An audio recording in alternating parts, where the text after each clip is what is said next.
FIFA world cup 2026లో భాగంగా Argentina, Egypt మధ్య ఉత్కంఠభరితంగా సాగిన ఫుట్బాల్ మ్యాచ్ను ముఖ్యమంత్రి రేవంత్ రెడ్డి విద్యార్థులతో కలిసి వీక్షించారు. హైదరాబాద్ శిల్పకళా వేదికలో ప్రత్యేకంగా ఏర్పాటు చేసిన ఎల్ఈడి స్క్రీన్ మీద సంక్షేమ పాఠశాలల విద్యార్థులతో కలిసి మ్యాచ్ను తిలకించారు. ఆద్యంతం విద్యార్థుల కేరింతలు, ఆనందోత్సాహాల మధ్య వీక్షణ కార్యక్రమం కోలాహలంగా సాగింది. ఇటీవల అర్జెంటీనా ఆటగాడు లియోనెల్ మెస్సీ హైదరాబాద్ నగరంలో పర్యటించి క్రీడా రంగంలో నూతన ఉత్తేజాన్ని నింపిన నేపథ్యంలో అట్లాంటా స్టేడియంలో అర్జెంటీనా, ఈజిప్ట్ దేశాల జట్ల మధ్య జరిగిన మ్యాచ్ను ప్రత్యేక ఏర్పాట్ల ద్వారా వీక్షించారు.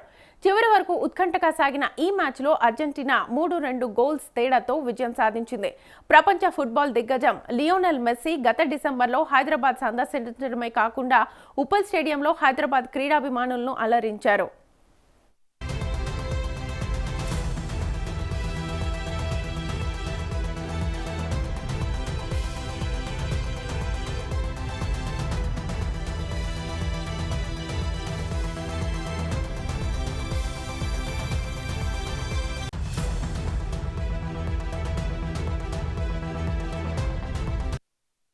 ఫిఫా వరల్డ్ కప్ 2026లో భాగంగా అర్జెంటీనా, ఈజిప్ట్ మధ్య ఉత్కంఠభరితంగా సాగిన ఫుట్బాల్ మ్యాచ్ను ముఖ్యమంత్రి రేవంత్ రెడ్డి విద్యార్థులతో కలిసి వీక్షించారు.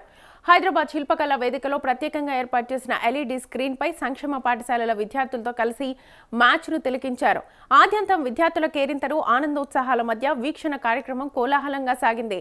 ఇటీవల అర్జెంటీనా ఆటగాడు లియోనెల్ మెస్సీ హైదరాబాద్ నగరంలో పర్యటించి క్రీడా రంగంలో నూతన ఉత్తేజాన్ని నింపిన నేపథ్యంలో అట్లాంటా స్టేడియంలో అర్జెంటీనా, ఈజిప్ట్ దేశాల జట్ల మధ్య సాగిన మ్యాచ్ను ప్రత్యేక ఏర్పాట్ల ద్వారా వీక్షించారు.